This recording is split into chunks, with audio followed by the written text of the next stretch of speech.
નમસ્તે મિત્રો, ભારતીય જનતા પાર્ટી રાષ્ટ્રીય એજન્ડા પ્રમાણે રાષ્ટ્રીય કાર્યક્રમ પ્રમાણે સંગઠન પર્વ સમગ્ર દેશમાં 2 દિવસ પહેલાં દેશના યશસ્વી વડાપ્રધાન નરેન્દ્રભાઈ મોદી સાહેબને રાષ્ટ્રીય અધ્યક્ષ જેપી નડ્ડા સાહેબે સદસ્ય બનાવીને આ અભિયાનનો શુભારંભ કરાયો છે।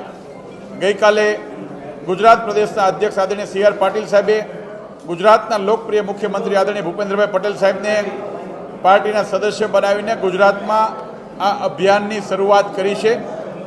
આજે રાજકોટ મહાનગરના આંગણે અમારા સાંસદ સભ્ય આદરણીય રૂપાલા સાહેબ, સૌ ધારાસભ્યો, સૌ આગેવાનોને પાર્ટીના સદસ્ય અમારા શહેરના અધ્યક્ષ આદરણીય મુકેશભાઈ દોશીના હસ્તે બનાવીને રાજકોટ મહાનગરમાં શુભારંભ કરવા જઈ રહ્યા છીએ। 2 દિવસથી સમગ્ર દેશમાં જબરદસ્ત કાર્યકર્તાઓમાં ઉત્સાહનો માહોલ છે। ગુજરાતમાં પણ ગઈકાલથી કાર્યકર્તાઓ જબરદસ્ત ઉત્સાહ સાથે પાર્ટીના સંગઠનના પ્રાથમિક સભ્ય સૌ સમાજના સૌ વર્ગના લોકોને બનાવી રહ્યા છે। આજે રાજકોટમાં પણ શરૂઆત થઈ રહી છે।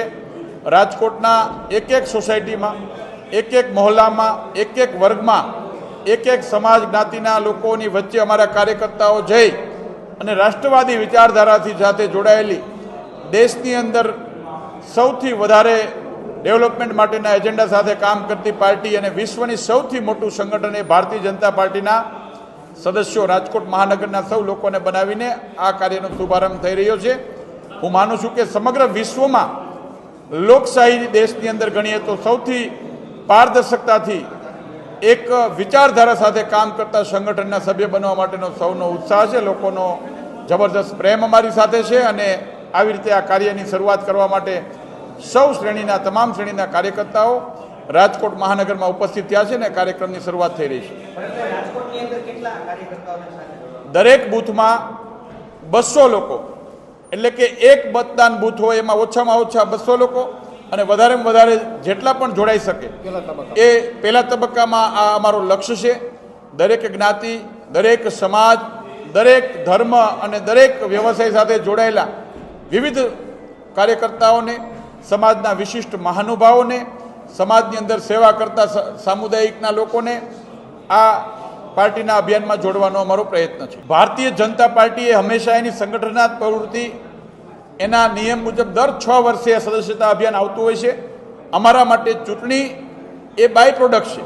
અમારા માટે અમારી વિચારધારા, અમારા સંગઠન ને અમારા કાર્યકર્તાઓની ઘડતરની આ પ્રક્રિયા એ પાર્ટીના ઉદ્ભવ કાળથી અત્યાર સુધી નિરંતર ચાલી આવતી પ્રક્રિયા છે અને ચોક્કસ એજન્ડા સાથે કામ કરતી પ્રક્રિયા છે। એટલા માટે આમને ચૂંટણીને કોઈ લેવા દેવા નથી।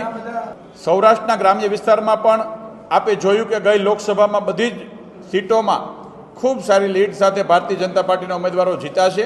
છેલ્લા 28 વર્ષથી ગુજરાતની પ્રજાના આશીર્વાદના કારણે ગુજરાતની અંદર અભૂતપૂર્વ પરિવર્તન અને વિકાસની રાજનીતિ સાથે કામ કરતી પાર્ટીને ગુજરાતના લોકોએ આશીર્વાદ આપ્યા છે। આવનારા દિવસોમાં પણ આદરણીય નરેન્દ્રભાઈ મોદી સાહેબનું નેતૃત્વ, પાર્ટીના એક એજન્ડા, ચોક્કસ વિકાસલક્ષી કામો, આદરણીય મુખ્યમંત્રી ભૂપેન્દ્રભાઈ પટેલ સાહેબની પારદર્શક સરકાર, એના કારણે લોકો ભારતીય જનતા પાર્ટી પર પ્રેમ વરસાવશે અને લોકોનો પ્રેમ અમારી સાથે છે। ભેગા મળીને દરેક સમાજના લોકોની વચ્ચે જઈને એમની નાની મોટી સમસ્યાઓને કેવી રીતે સારી રીતે હલ થાય એ પ્રકારે કાર્યકર્તા, સંગઠન અને સરકાર બધા તાલમેલ સાથે કામ કરી રહ્યા છે અને આવનારા દિવસોમાં સ્થાનિક સ્વરાજ્યની ચૂંટણી હોય કે કોઈ પણ ચૂંટણી હોય એમાં ભારતીય જનતા પાર્ટી પ્રબળ બહુમતી સાથે જીતશે, એમાં કોઈ શંકાની સ્થાન નથી। આભાર। Thank you.